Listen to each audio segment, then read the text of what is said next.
tal? Buenas tardes. Mi nombre es Jorge Pérez. Estamos acá junto con el contador Facundo Di Natale para dar esta charla para el Departamento de Graduados. Desde ya le agradecemos al secretario de Graduados, Rubén Arena, por la convocatoria. Y el tema que vamos a ver hoy es el cierre del proceso contable y los procesos de auditoría, o sea, nuestra primera auditoría, y vamos a hacer algunas aclaraciones y cosas que consideramos importantes de estos temas como para que ustedes puedan llevar a cabo un proceso de cierre contable correcto y una primera auditoría o una auditoría correcta. Así que, bueno, los dejo acá con Facundo que se presenten y empezamos con la charla de hoy. Bueno, muchas gracias, Jorge. Hola a todos. Muy contento de estar participando de este panel para graduados. Así que bueno, arrancamos. Perfecto. Bueno, cuando nosotros hablamos de cierre de proceso contable y estados contables básicos, tenemos que tener en cuenta que lo que vamos a realizar es justamente la validación de los saldos de cierre de proceso, ¿no? Esos saldos que nosotros vamos a considerar para el trabajo final por el cual nosotros solemos ser contratados, que es la emisión de los estados contables y el informe correspondiente, o sea, el informe de auditoría correspondiente a los estados contables básicos. Para llevar a cabo esa tarea, obviamente primero tenemos que tener en cuenta cuáles son los estados contables básicos que vamos a auditar, que es el estado de situación patrimonial, el estado de resultado, el estado de evolución del patrimonio neto y el estado de flujo de efectivo. Son los 4 estados obligatorios que tenemos que validar dentro de nuestro informe para poder presentar un trabajo correcto. También las notas y anexos correspondientes a la explicación de todos los estados contables básicos. Para esto después también tenemos lo que es la gerencia, la carta de gerencia, la carta de recomendaciones, y todo lo que nosotros tenemos que empezar a analizar a la hora de comenzar con un trabajo de auditoría, ¿no? Es muy importante que nosotros, cuando iniciamos, sobre todo, un trabajo de auditoría, estemos, podríamos decir, vinculados o empezar a conocer un poco más el ente que nosotros que nosotros vamos a auditar. ¿Qué llevamos esto? O sea, tenemos que pensar qué tipo de cliente vamos a auditar, o sea, qué tipo de actividad realiza la organización, qué tipo de departamentos tiene la organización, qué tipo de diferentes formas, si se dedica a la compra-venta, si se dedica a vender un servicio. eh, Todas esas cosas son necesarias para que nosotros tengamos en cuenta qué tipo de trabajo vamos a terminar haciendo. Todo este análisis que se hace previo al momento que nosotros presentamos la carta propuesta es un tiempo que nosotros lo llamamos un tiempo de inversión, un tiempo de evitar que en nuestro trabajo tengamos desvíos o desvíos significativos que nos dejen una situación que no podamos tener la posibilidad de poder cobrarlo el día de mañana, ¿no? Entonces, todo el tiempo que nosotros podemos dedicar previamente a realizar o a conocer lo que es la empresa, es tiempo que vamos a ganar después en el trabajo en sí. Acá, por ejemplo, nosotros marcamos un ejemplo, que es una empresa que se dedica a la venta de maquinaria para pasta. Tendríamos que ver, o sea, qué tipo de actividad realiza, cómo la realiza y qué tipo de registración o cómo opera la empresa en sí en su totalidad, ¿no? Tenemos que distinguir, sobre todo siempre, las empresas que trabajan con lucro o las empresas que no tienen fines de lucro. Eso es importante a la hora de registrar las operaciones, porque también tenemos que tener en cuenta cuál es la legislación que alcanza a esta empresa. Es importante, muy importante, reconocer cuál es la legislación, cuál es la regularización que tiene, que alcanza el ente, cuáles son las leyes nacionales, provinciales, o hasta incluso municipales que tiene que cumplir el ente, qué resoluciones de AFIP, de AGIP o de IGJ aplica al ente, porque todo esto nosotros vamos a tener que cumplimentar dentro de lo que es el trabajo nuestro de auditoría. cuáles son las condiciones impositivas de la organización, si es una persona que está en relaciones, si es una persona que es responsable de inscripto, si está dentro de alguna excepción de alguno de los impuestos, porque son todos trabajos que nosotros tenemos que realizar para poder mantener la condición del ente, ¿no? Si hay alguna legislación nueva que sea ventajosa o no para el ente, también hay que conocerla, y todo eso nos va a servir para poder proyectar un trabajo de auditoría correcto dentro de las limitaciones o el alcance que nosotros podamos tener como auditor, ¿no? No sé si Facu, si querés agregar algo de esto. Sí, acá, bueno, la importancia, como bien decías vos, Jorge, de poder conocer a nuestro cliente. Bueno, para contar con un legajo detallado de información permanente de lo que es la estructura de la empresa, la industria, el tipo de clientes, los proveedores con los que trabaja, la competencia, para poder determinar aquellos riesgos inherentes que afectan a la empresa a la hora de planificar y ejecutar nuestro proceso de auditoría, el tema de la legislación que la alcanza y los organismos de contralor, para ver si debemos aplicar normas de auditoría vigentes, en el caso de que la empresa tenga como regulador a la IGJ, o normas internacionales de auditoría, en el caso de que la empresa tenga como organismo de contralor a la CNB, por dar un ejemplo. Y bueno, desde ya siempre todo muy relacionado respecto a la eficiencia a la hora de realizar este encargo de auditoría en lo que es la relación costo-beneficio, ¿no? Y saber determinar bien desde el vamos qué cuestiones adicionales se podrán cobrar aparte o qué cuestiones estarán contenidas dentro de la primera oferta del proceso de auditoría.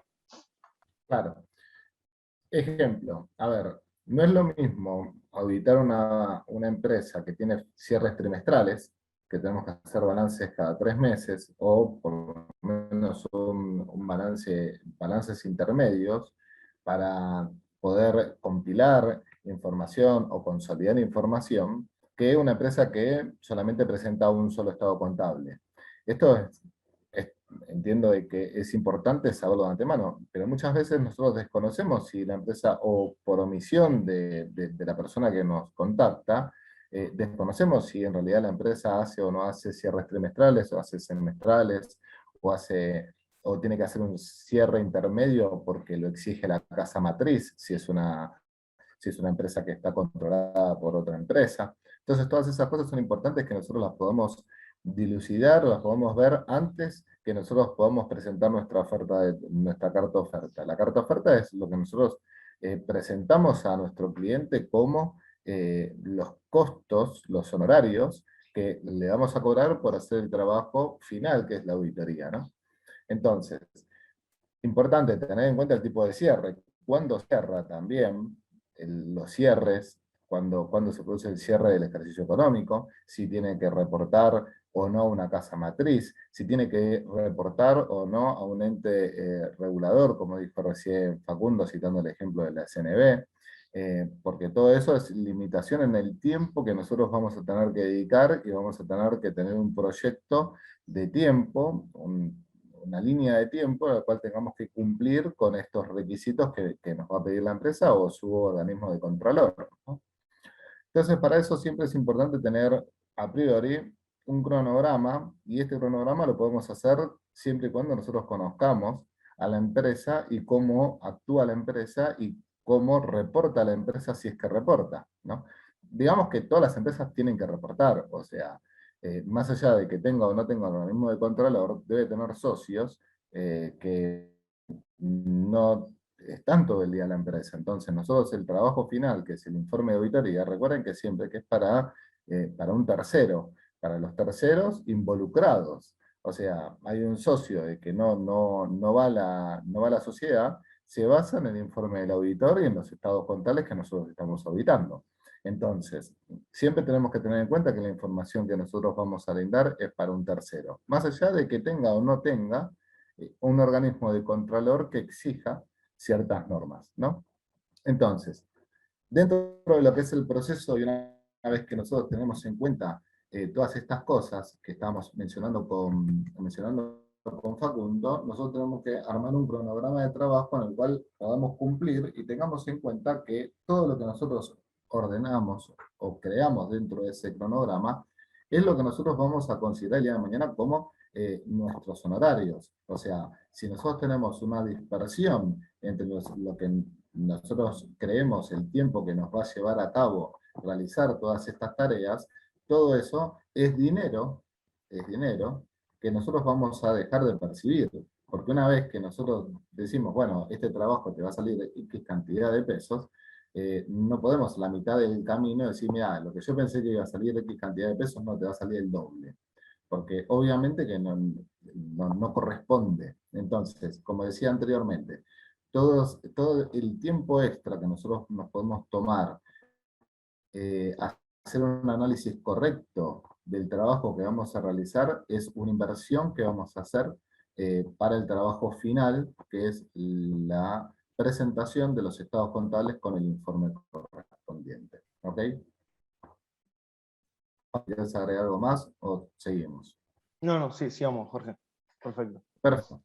Dentro de lo que nosotros vemos como la estructura de la empresa, es muy importante entender la comprensión del negocio. O sea, ¿a qué se dedica la empresa? Juntarse con las autoridades de la empresa y ver cuál es el fin, la visión, la misión que tiene la empresa, la idiosincrasia que maneja la empresa, cómo son cómo es su estructura, si está dividida en departamentos, si cada uno de esos departamentos o áreas tiene un responsable, hacer una entrevista con esos responsables para conocer cómo funciona cada departamento, ver el tema del sistema, es importante conocer el sistema, si el sistema nos da a nosotros confianza en los saldos que vamos a validar, es muy importante porque ahí vamos a estimar las muestras en el proceso de auditoría. Si nosotros confiamos o no confiamos, es muy importante a la hora de poder presentar esta carta oferta que nosotros decimos, ¿no?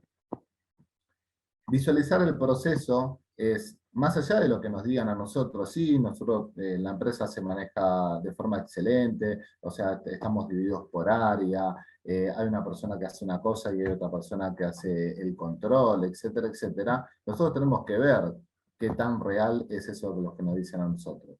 Porque muchas veces nos pintan como que la empresa funciona en forma perfecta y vemos que la misma persona que carga las facturas, tarde, a la mañana se ocupa de recursos humanos y otro día hace control de proveedores y al otro día hace facturas a clientes.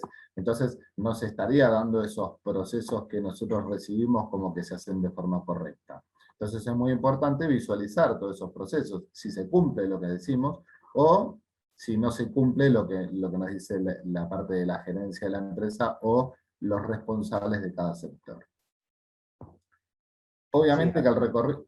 Perdón, sí, Facu. no, acá la importancia de validar estas cuestiones, los procesos de la empresa, si existen procedimientos y se aplican y se cumplen, los principales sistemas de información contable que utiliza para poder nosotros determinar en nuestras visitas preliminares, previas a emitir nuestra oferta, el buen ambiente de control que tiene la empresa, la buena predisposición de sus empleados hacia la aplicación o no de estos controles. Como decías vos, Jorge, hace un momento, en el caso de las pymes, a veces no es tan fácil poder aplicar una adecuada separación o segregación de funciones, o muchas veces hay puestos de producción o de comercialización realizando a su vez tareas de administración. Son todas cuestiones que nosotros vamos a tener que tratar de conocer de antemano para poder planificar el tipo de enfoque de los diferentes procesos a la hora de validar los saldos en los componentes de los estados contables. Es decir, si nos vamos a poder apoyar en los sistemas de información de la empresa, ir más bien por un tipo de enfoque de cumplimiento, un enfoque más ágil, o en el caso de no poder confiar en los controles de la empresa, en un enfoque más de tipo sustantivo, ¿no? De tipo detallado, de revisión de mayor cantidad de documentación con muestras más amplias. Claro, por eso es muy importante conocer el ente que nosotros vamos a auditar. A ver, ¿se puede hacer una carta oferta sin ir al cliente? Sí, se puede hacer, obviamente. ¿Es arriesgado? Sí, es muy arriesgado, porque generalmente uno habla con los dueños, los gerentes de una empresa y no nos van a decir las cosas malas o quizás sí nos hacen mención de algunas limitaciones que tienen como toda empresa pequeña o mediana, pero nosotros como auditores tenemos que ver si existen esas limitaciones, si no es que hay más limitaciones, eh, si, si consideramos que es correcto cómo está dividido o departamentalizada la empresa, y todas estas cosas nosotros las vamos a poder verificar yendo, o sea, haciéndoles visitas, eh, ver en realidad si las instalaciones, recorrer las instalaciones, recorrer el día a día del trabajo del ente. O sea, verificar que se cumpla todo lo que nos dijeron de antemano, o ver si encontramos algunas cosas que consideramos que tenemos que hacer más énfasis o hincapié a la hora de nosotros hacer el trabajo de auditoría final, ¿no? Entonces, eh, después de todo esto, nosotros lo que también tenemos que tener en cuenta es, bueno, no, la independencia del criterio, lo que nosotros lo llamamos es cómo la limitación de la estructura va a obligar a tener más controles o asesores externos que los mismos profesionales que auditan los estados contables. O sea, nosotros somos profesionales independientes que vamos a hacer un trabajo de auditoría. Eh, ver con qué contamos dentro de lo que es la organización, ver qué tipo de asesoría tienen en todos los que son todos los rubros, aparte del auditor. O sea, tenemos que ver cuál es el alcance de la administración financiera, cuál es el alcance de la administración general que tiene la empresa, cuáles son sus apoderados, qué tipo de libros tienen, esto es muy importante, si están en condiciones, si no están en condiciones. Esto va todo dentro de lo que es el análisis previo al cual nosotros tenemos que hacer eh, frente antes de un informe del auditor o antes de proponer eh, una carta oferta. Sí, Para que también, ustedes entiendan, perdón, una cosa más, para que ustedes entiendan, la carta oferta es nuestro presupuesto, ¿no? O sea, lo que nosotros estimamos que le vamos a cobrar al cliente el, por el trabajo final. Sí, Facu, perdón. sí, perdón, Jorge, acá complementar que nosotros también como auditores independientes, también podemos estar realizando tareas de asesoramiento profesional, dada la limitada estructura de nuestro cliente, y que eso no necesariamente implique que estemos vulnerando la independencia profesional o el criterio de independencia. Es decir, Sí, nosotros podemos llevar a cabo estas tareas que vos mencionabas, que las pueden llevar u otros profesionales o nosotros siendo auditores de la empresa, como la asesoría impositiva, el diseño de procesos, la consultoría de sistemas o los bosquejos de circuitos, por dar algunas situaciones, claro. junto con la teneduría o demás situaciones de administración o poderes, siempre y cuando estén adecuadamente limitados, como por ejemplo que sean por un periodo determinado, o que siempre nosotros dejemos por escrito, adecuadamente evidenciado, que si bien nosotros preparamos las alternativas, quien toma la decisión final es siempre el responsable de la empresa y no nosotros para no vulnerar este principio. Claro. O sea, siempre tienen que tener en cuenta ustedes que los estados contables, si bien los profesionales, los auditores participamos en el armado de los estados contables son de la empresa, no son del auditor. El trabajo del auditor es el informe. O sea, los estados contables son de la empresa. El informe es del auditor. Ahora, si nosotros a la misma empresa le hacemos la liquidación de impuestos, no hay ningún problema, podemos ser auditores y podemos hacer la liquidación de impuestos. O sea, no se está eh, vulnerando el principio de independencia. ¿Cuándo se vulnera el principio de independencia? Si nosotros trabajamos en relación de dependencia en la empresa. O sea, no estaríamos siendo independientes porque no hay independencia económica.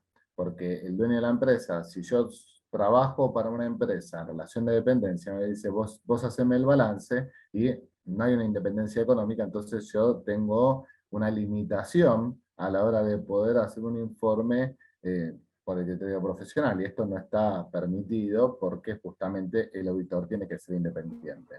Aparte de lo que es la independencia económica, también tiene que ser independiente por familiares. O sea, yo no le puedo hacer el informe a la empresa de un familiar directo mío hasta el cuarto grado de sangre, y indirecto hasta el segundo grado de sangre.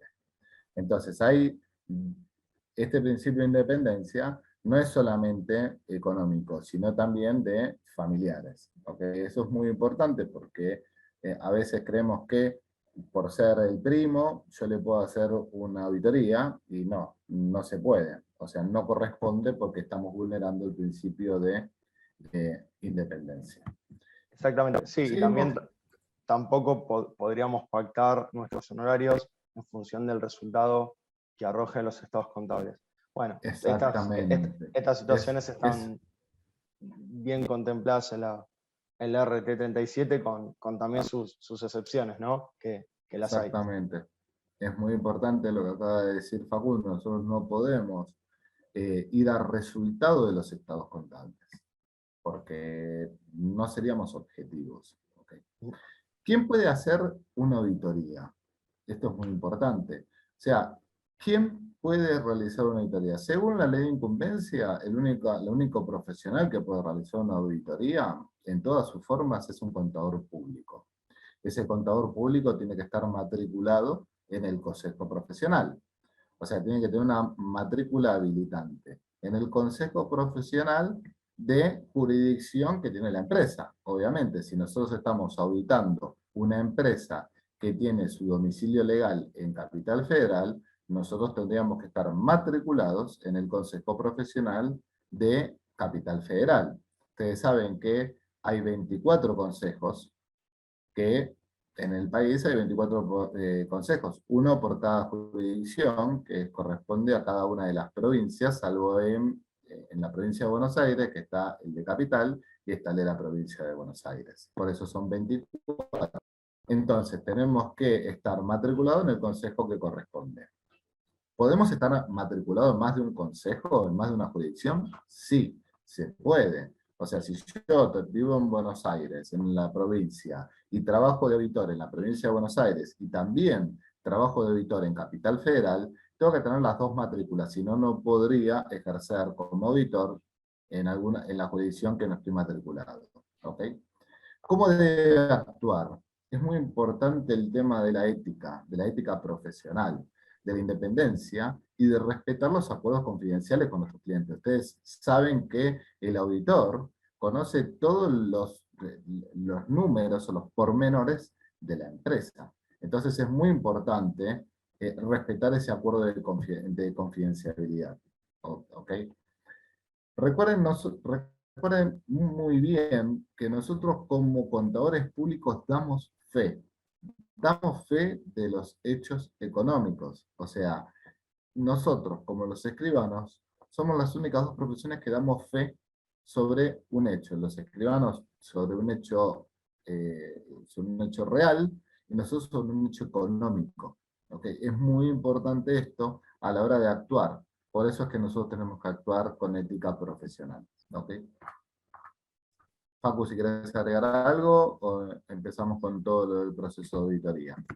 Sí, no, acá complementando que siempre, independientemente del consejo o los consejos profesionales en los que estemos matriculados, Bueno, siempre va a ser de aplicación la RT37 como norma de auditoría vigente al momento, pero es importante conocer aquellas dispensas o modificaciones que haya realizado cada uno de los consejos respecto de las diferentes resoluciones técnicas contables que aplican a el ente en cuestión con el que estemos trabajando, ¿sí? A la hora Exacto, de evaluar o exponer los estados contables. exactamente. Por citar un ejemplo nada más, ¿no? Por ejemplo, la RT48 tiene aplicación en 23 consejos de nuestro país. O sea, no está aplicada en el Consejo de Capital Federal, que tiene una norma similar, que es la 24 del 2018, que es del Consejo Directivo, pero no se puede aplicar la Resolución Técnica 48 para entes que tienen su domicilio legal en Capital Federal.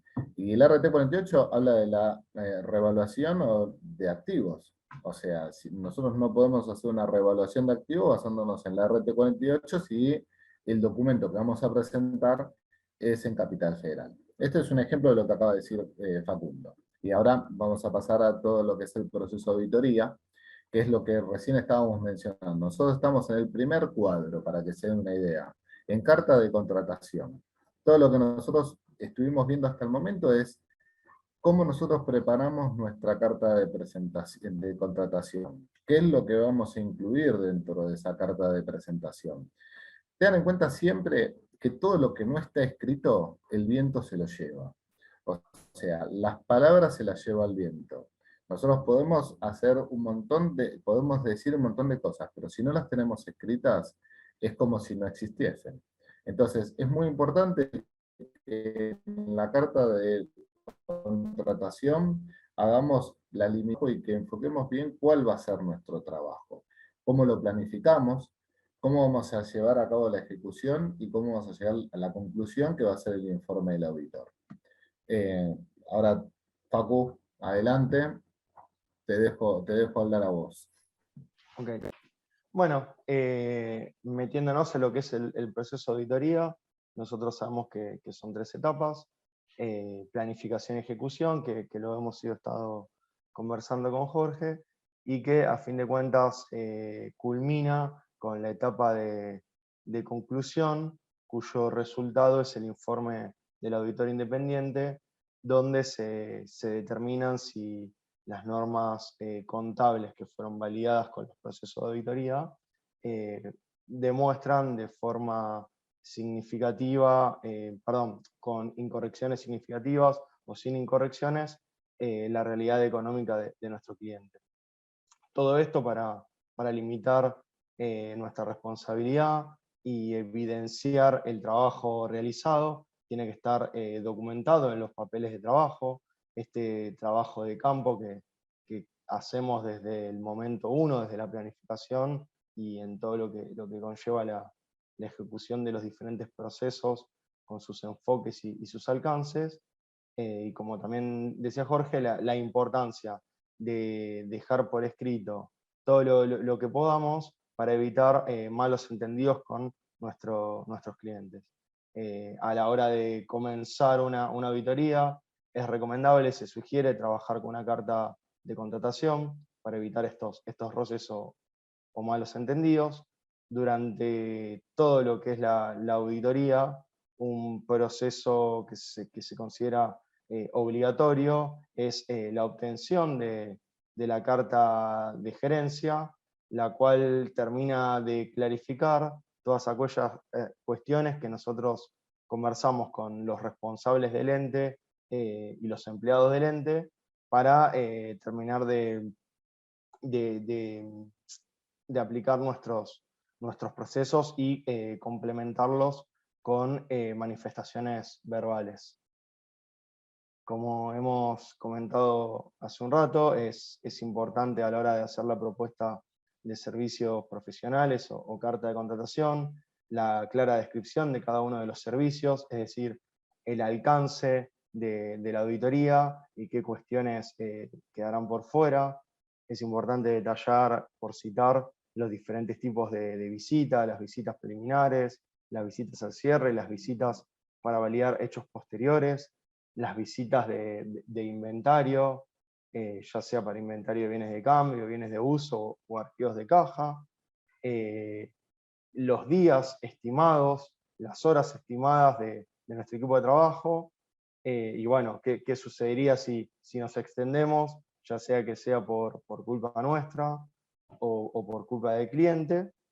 Y otra cuestión que es importante remarcar cuando aplique es el tema de la independencia eh, de la profesión, es decir, la independencia que vamos a tener nosotros como auditores versus el resto de los servicios que nosotros prestamos por fuera de auditoría. Acá es recomendable la lectura del informe número 8 de FAPSE, del CECIT, del área de auditoría, que ejemplifica muy bien todo lo que es el contrato de auditoría o la propuesta de servicios profesionales.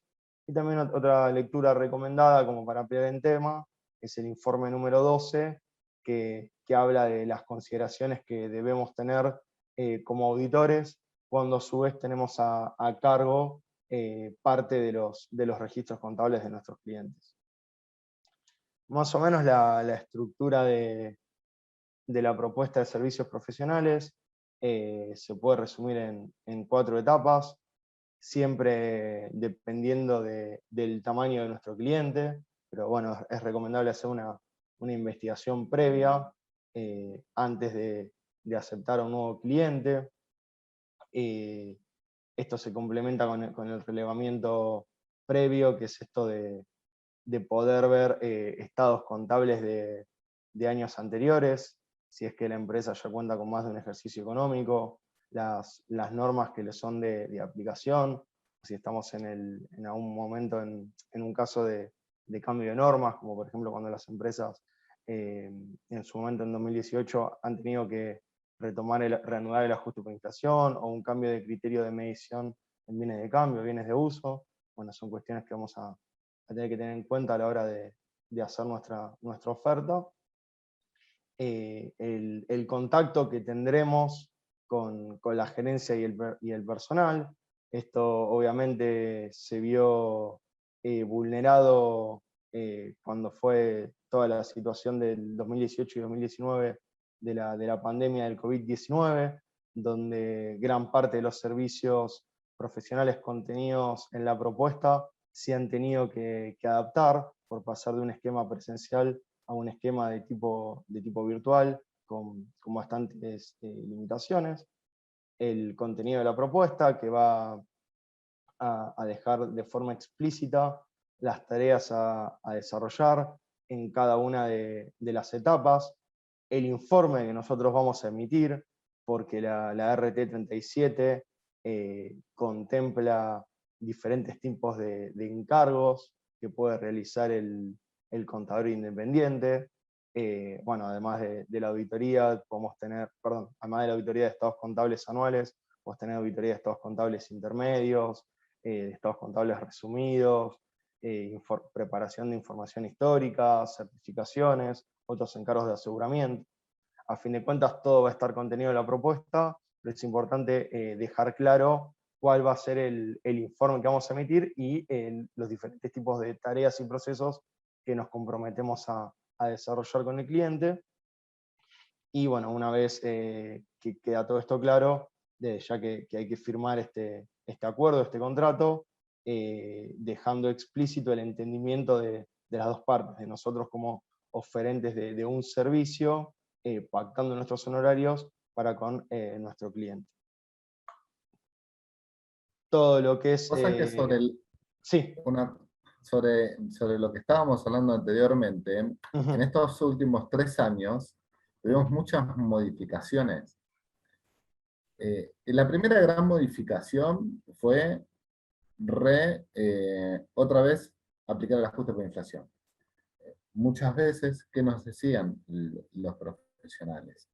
¿Y cómo lo voy a cobrar esto? ¿Lo puedo cobrar? ¿No lo puedo cobrar? Fíjense lo importante de dejar las cosas claras en un papel. O sea, porque Si nosotros no dejábamos abierta una posibilidad de esto que se venía mencionando, que era pasar los estados de forma heterogénea o forma homogénea, y de tener que aplicar el ajuste por inflación, que requería de un trabajo eh, más arduo, más teniendo en cuenta de cómo estaba planificado desde un primer momento la resolución 39 del año 2018. Ustedes fíjense que la resolución 539 del año 2018 se aprobó en septiembre del 2018 y abarcaba de junio a diciembre. O sea, hay empresas que ya habían cerrado, habían terminado, habían presentado sus estados contables del mes de julio, agosto o septiembre, y se encontró que les cambió la normativa de la presentación de los estados contables. Más allá de que entramos en un periodo esto está dentro de lo que se denominó el periodo opcional, o sea que podíamos optar por presentar o no los estados contables en moneda homogénea. eh, lo que pedía la resolución original es que si nosotros decidíamos no presentar los estados contables en moneda homogénea, teníamos que hacer el cálculo del rectangle para saber cómo afectaba presentarlo en moneda heterogénea y no en moneda homogénea. Entonces, todas estas cosas es importante que, si no están escritas, cómo nosotros lo podemos desarrollar. ¿Okay? Y después, el segundo gran hecho, obviamente, es la pandemia. O sea, la pandemia modificó las formas del contenido que nosotros hayamos podido realizar dentro de nuestra carta de oferta, porque obviamente si nosotros planteamos una visita, eh, 2 visitas por semana a nuestro cliente, y el cliente te dice, bueno, sí, pero yo estoy cerrado, ¿a qué vamos a ir? O sea, o que el cliente te decía, bueno, sí, perfecto, pero, o sea, no tengo la habilitación para poder abrir. Imagínense ustedes no sé, un restaurante, ¿no? Imagínense ustedes hacer una auditoría de un hotel. Estuvieron meses parados. Entonces, todas estas cosas, todas estas, no pormenores, sino situaciones excepcionales que nos tocó pasar en este último tiempo, nosotros tenemos que también tener contemplada dentro del papel que nosotros escribimos. ¿Ok? Era eso lo que quería mencionar y sigamos con... Bien, sí, no, estas cuestiones fortuitas que mencionamos con Jorge, que si bien fueron subsanadas por procedimientos alternativos, llevaron mayores horas extras que no muchas veces han podido ser cobradas. Bueno, ahí uno tiene que evaluar cómo compensarlas, por así decirlo, para poder desarrollar el encargo. Bueno, acá a modo de síntesis, cuestiones que hemos ido ya conversando, el tema de dejar por escrito los objetivos y alcances de lo que vamos a estar realizando con el encargo de auditoría, las tareas y fechas programadas o planificadas, las normas contables, legales en el caso de los diferentes organismos de Contralor y de auditoría a aplicar, los tipos de informes a emitir. A veces la empresa nos puede pedir realizar información complementaria, la cual nosotros la podemos realizar sin ningún problema, pero si es de uso interno, no necesariamente firmarla y no necesariamente incluirla dentro del informe del auditor, ya que no estaríamos dando fe para con terceros. Bueno, esas cuestiones también las tenemos que tener en cuenta y siempre dejarlas correctamente redactadas.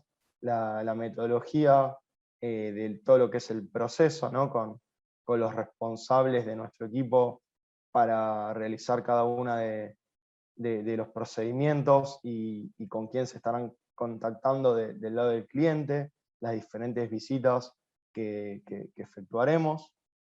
Esto ya lo hemos mencionado. Bueno, los antecedentes profesionales, tanto los que tenemos nosotros como los que tienen nuestro cliente a la hora de aceptar trabajar juntos, el resto de las formalidades legales e impositivas que les aplican, que también formarán parte de lo que es el legajo de información permanente de nuestro cliente. las horas hombre que estimamos serán aplicadas en cada uno de los diferentes procesos y de las diferentes visitas, y demás otros aspectos que sea importante dejar contenidos dentro de la propuesta. Una vez aceptado y explicada y demás estas cuestiones, ya nos podemos considerar designados como auditores. Queda exteriorizado dentro de esta propuesta escrita, dentro de la carta de contratación. Como dijimos, siempre es recomendable aclarar todos los servicios que se van a prestar. En el caso de tener situaciones, vamos a llamarle grises, como lo de la teneduría de libros o el armado de algunas otras cuestiones consideradas de administración de la empresa, dejar bien explícito que no estaremos vulnerando el principio de independencia que nos pide la RT37. Y en el caso de ser nuestra primera auditoría, que es el enfoque que le estamos dando, considerar la eventual o la posible comunicación con los auditores anteriores, más que nada para poder agilizar todo lo que es la comprobación de los saldos iniciales. Parte fundamental, punto de partida de los estados financieros del ente. Todo esto va a ser importante tenerlo en cuenta también para lo que es el informe del auditor, donde nosotros podemos hacer referencia en el párrafo a otras cuestiones de que nos estuvimos apoyando o no en el trabajo de otro profesional, es decir, en los papeles de trabajo de la auditoría anterior realizada por otro estudio. Bueno, acá también es muy importante conocer los antecedentes de este otro auditor, para ver qué tanto podemos confiar o no en el trabajo realizado, y qué otros procesos y procedimientos podemos hacer para terminar de validar todas las cuestiones relacionadas con saldos iniciales. Otra cuestión que también es importante tener en cuenta, si aplicara, como cuando fue la reanudación del ajuste por inflación, es el tema de las normas contables aplicadas, si es que hubo cambios de criterio, más que nada para también validar toda la cuestión de uniformidad en los estados contables comparativos. Como hemos mencionado, todas estas cuestiones deben quedar evidenciadas dentro de los papeles de trabajo, que tienen que documentar todo lo que es el proceso de auditoría. Tenemos legajos de información permanente, como las actas de asamblea o actas de directorio, y los contratos de largo plazo, los cuales auditoría tras auditoría nosotros vamos a ir consultando. Y después tenemos legajos propios de la auditoría en curso. Todas estas cuestiones son importantes detallarlas, bueno, primero para tener noción del norte a la hora de ejecutar la auditoría, esto que es la planificación estratégica y la planificación detallada cuando corresponda, con sus correspondientes programas de trabajo, a la hora de ejecutar y de validar cada una de las afirmaciones contenidas dentro de los estados contables, los diferentes procedimientos que aplicaremos, ya sean de cumplimiento, sustantivos o de razonabilidad, según el ente con el que estamos trabajando, su control interno y sus sistemas de control. Por eso muchas veces hablamos de conozca a su cliente para poder pactar una auditoría a medida y poder hacer un encargo y un trabajo lo más eficiente posible. Y todo esto quedará obviamente documentado en los legajos de conclusión, para determinar en aquellas cuestiones si podremos arribar a un informe limpio en todo lo que se refiere a los estados contables en su conjunto, o deberemos hacer alguna salvedad en alguna cuestión en particular. Todo lo que estuvimos hablando hasta este momento es para llegar a nuestro trabajo en sí, que es justamente el informe del auditor. Todo lo que mencionamos desde el comienzo de la charla hasta ahora son cosas que nosotros tenemos que tener en cuenta como auditores externos y que son propias del ente, ¿no? Entonces, La finalidad de este trabajo es este que nosotros vamos a hablar ahora, que es el informe del auditor. El informe del auditor, la estructura del informe, que es sobre lo cual le voy a hablar yo, y después Facundo va a hacer mención a los tipos de opiniones y demás cosas que tenemos que tener en cuenta, es, primero tiene que tener título, tiene que estar en hoja aparte de los estados contables, primer tema, o sea, fuera de los estados contables, o sea, no puede estar a continuación de los estados contables, tiene que ser hojas independientes, porque los estados contables los hace la empresa y el informe los hace el auditor. Entonces, separado del estado contable, título, informe del auditor, tal cual lo está establecido en la RT37. Tengan en cuenta que se cambió a partir del 2015, cuando se aplicó la resolución técnica 37, porque antes se llamaba dictamen, hoy se llama informe del auditor. ¿Ok? Tiene que tener un destinatario, ese destinatario es la persona que, el organismo que dirige la empresa que nos contrató a nosotros, o sea, si es una gerencia, la gerencia, si es el organismo que controla el ente. Después tenemos la responsabilidad de la dirección, que es la responsabilidad de la empresa. Dejamos de nuestro informe un párrafo dedicado a la responsabilidad de la empresa. ¿Okay? Eso es importante, porque en esa responsabilidad de la empresa nosotros limitamos, o sea, nuestro trabajo como auditor. Después hacemos el párrafo de responsabilidad del auditor, o sea, nuestra responsabilidad. Fundamento de la opinión. El fundamento de la opinión, el párrafo de fundamento de opinión, se utiliza cuando no vamos a hacer una opinión limpia, denominada, o sea, una opinión sin salvedades. Entonces nosotros, antes de dar la opinión, tenemos que explicar en el párrafo de fundamento de opinión por qué vamos a opinar diferente a lo que se denomina limpio. O sea, por qué limitación encontramos o qué rubro consideramos que hay algún tipo de error, como para nosotros hacer después el párrafo de opinión o abstención de opinión. O sea, me abstengo de opinar sobre los estados contables por algún hecho puntual que ahora Facundo se nos va a explicar mejor. Párrafo de énfasis es cuando nosotros queremos enfatizar algo que están en notas en los estados contables. Por ejemplo, se puso muy de moda el párrafo de énfasis cuando los estados contables empezaron a evaluarse en moneda homogénea, cuando se utilizó el método simplificado. Nosotros hacíamos un énfasis en los estados contables, en el informe del auditor, mencionando la nota de unidad de medida en el cual mencionábamos que estábamos utilizando el método simplificado. Párrafo de otras cuestiones que se utiliza, como dijo recién Facundo, por ejemplo, que los estados contables anteriores han sido auditados por otro profesional. Y después tenemos los requerimientos legales. Los requerimientos legales son el párrafo de deuda previsional. Tenemos que informar si la empresa al cierre de los estados contables tiene una deuda previsional, y si tiene deuda, si es exigible o no es exigible. Eso es importante. Y después tenemos el párrafo de lavado de activos según la UIF, que esto tenemos que ver si primero es un sujeto obligado por la UIF a informarlo.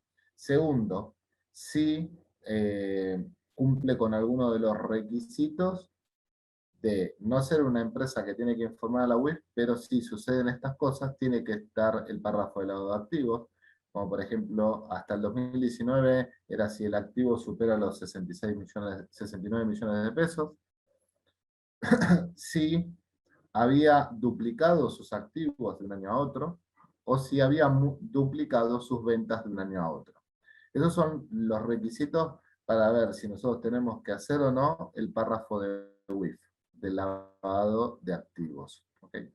Después, obviamente, tiene que tener el lugar y la fecha de emisión del informe y la identificación del profesional que está haciendo el informe con su correspondiente matrícula, obviamente, ¿no? Esta es la estructura de un informe de auditoría según la resolución técnica 37, que hasta el momento es la que está en vigencia. ¿Okay? Ahora, Facu, va a terminar de explicar todo esto del informe como conclusión de la charla de hoy, ¿no? Bien. Bueno, dentro de las posibilidades de opinión que un contador, que un profesional puede emitir, lo podemos sintetizar como la opinión limpia, favorable o sin salvedades, es decir, cuando podemos opinar respecto de que los estados contables en su conjunto presentan razonablemente en todos sus aspectos significativos la información de acuerdo a las normas contables profesionales. Acá una breve mención de que nosotros vamos a estar hablando de que presentan razonablemente la información cuando hablemos de normas contables profesionales, y si no vamos a estar hablando de correcta aplicación de un marco de cumplimiento, de un marco normativo, cuando fuera que el ente aplica normas contables legales diferentes a las normas contables profesionales. Es un detalle, pero es importante hacer mención en, en el párrafo de énfasis también de esto, para no llevar a confusiones a los lectores. En el caso de encontrar alguna salvedad significativa, pero poco o no generalizada, es decir, algún error en un componente que no tenga gran preponderancia en lo que son los estados contables en su conjunto, estaríamos emitiendo una opinión igualmente favorable, pero modificada por incorrecciones en la evaluación e exposición de algún componente en particular. En el caso de contar con errores muy significativos y generalizados en todo lo que es evaluación y exposición, es decir, mala aplicación por parte del ente de las normas contables profesionales, estaremos en condiciones de emitir una opinión adversa. Y en el caso de, bueno, esto que hablábamos hace un rato por ejemplo, las limitaciones producto de la pandemia, por citar un ejemplo, o a veces limitaciones impuestas por el cliente, que nos lleven a nosotros a tener limitaciones en el alcance de los procedimientos del RT37 que debemos aplicar, según sea el caso. Si estas cuestiones son significativas pero poco no generalizadas, podremos emitir una opinión igualmente favorable, pero haciendo mención a que hemos tenido limitación de alcance para validar las afirmaciones de algún componente en particular. En el caso de que estas limitaciones sean generalizadas, vamos a poner el ejemplo de que estamos en una empresa que vende y revende productos en proceso y productos terminados, y que estos bienes de cambio son el 70-80% del activo de la compañía, y nosotros por ciertas limitaciones no lo hemos podido validar, ni siquiera con procesos alternativos. Bueno, nosotros no vamos a poder decir que hay errores significativos determinados, entonces al no poder emitir una opinión, tendremos que ir por el recurso de la abstención. Y después otra cuestión que también ha tomado mucha relevancia en estos últimos 3 años y es de aplicación, es la emisión de una opinión favorable, pero haciendo párrafo de énfasis respecto del supuesto de empresa en marcha o empresa en funcionamiento, que es este supuesto de decir, bueno, estoy cerrando unos estados contables que presentan de forma razonable las afirmaciones de la empresa al cierre, pero no puedo dar fe de que en los próximos 12 meses la empresa esté operando de forma saludable. Como hemos dicho también hace un rato, hemos hecho mención, es recomendable y sobre todo indispensable, diría yo, en las auditorías de empresas pequeñas y medianas, el poder incluir dentro de nuestros procedimientos y dentro de nuestras evidencias todas aquellas aseveraciones verbales que haya efectuado la dirección o la gerencia según corresponda. Esto es muy importante para evitar malas interpretaciones, es decir, que la comunicación verbal no tengamos este tipo de errores. Y obviamente va a constituir una evidencia más a la hora de limitar nuestra responsabilidad en todo el trabajo realizado. Por último, otra de las cartas que es importante saber que podemos disponer es la carta de recomendaciones a la gerencia o la carta de recomendaciones al control interno. Es diferente a la carta de gerencia que acá sí la gerencia del ente nos la tiene que firmar y brindar a nosotros y es un procedimiento obligatorio. En el caso de la carta de recomendaciones a la gerencia, es un proceso opcional, es recomendable poder hacerlo si contamos con el tiempo. En esta lo que nosotros vamos a hacer es, además de emitir el informe que va a los estados contables, es para uso interno de nuestro cliente, presentarles un conjunto de sugerencias, recomendaciones o observaciones en todo lo relacionado a sus sistemas administrativos, su ambiente de control, su control interno, su eficiencia operacional. ¿Cuál es la importancia de esto? De que si nuestro cliente toma en cuenta nuestras recomendaciones y las aplica durante el año posterior, en auditorías venideras, nosotros podemos ir trabajando cada vez más con un enfoque de tipo de cumplimiento, es decir, apoyándonos más en lo que hace la empresa y no tanto en un enfoque sustantivo o detallado donde implica el reproceso de las operaciones que hizo la empresa durante el año que nosotros estamos auditando. Desde ya, Mi bueno, criterio- nuevamente, sí.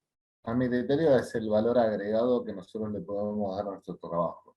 O sea, esta carta de recomendaciones es, creo que ese plus, ese valor que nosotros le podemos dar a nuestro trabajo, a nuestro cliente, eh, no solamente terminar con el informe o concluir con nuestro trabajo, sino que es a- sugerir estas modificaciones en pos de que mejore sus circuitos de control interno, o todo lo que mencionó Facundo anteriormente. O sea, yo creo que esto es un valor agregado que tenemos nosotros como auditor que es muy importante poderlo utilizar, ¿no?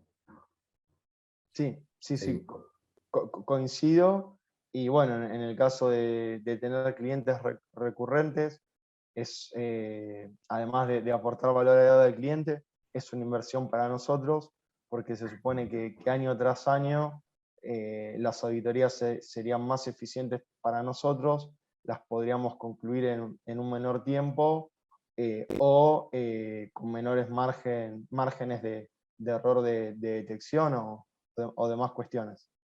Claro, aparte recuerden que nosotros estamos en un mercado, o sea, estamos en un mercado y como tal competimos. Ujú. Competimos con otros auditores, con otros profesionales, con con otros estudios, etcétera, etcétera. Entonces nosotros tenemos que buscar ese plus, ese dar un poco más, porque para que a los clientes, o sea, darles esa herramienta que les haga decir, los vuelvo a elegir, ¿no? Y no estar siempre a la expectativa si sí o si no vamos a continuar con esta auditoría, ¿no? Bueno, creo que eso es todo lo último, ¿no? Que nos quedaba, Facu. Sí, correcto. Bien, perfecto. Bueno, desde ya le queremos agradecer a todos por haber participado de esta charla, de esta capacitación. Creemos que es importante para los que están empezando, sobre todo en esta profesión, para aquellos nuevos graduados, para eh, creer que nosotros entendemos cómo hacer mejor las cosas y poder manifestárselo nos da mucha satisfacción. Obviamente agradecer nuevamente al a la Secretaría de Graduados que nos convoca para esta charla, a Rubén y a todo su equipo de trabajo que siempre nos tienen en cuenta. Y bueno, y por mi parte nada más que decir. Obviamente agradecerle a Facundo que se sumó a esta charla. Eh, y bueno, por mi parte, más que gracias a todos. Y los dejo con Facundo que se despide bueno, para hasta la próxima. Bueno, muchas gracias Jorge, muchas gracias a las autoridades por la invitación y muchas gracias a todos por su atención. Quedamos a disposición para la próxima. Muchas gracias.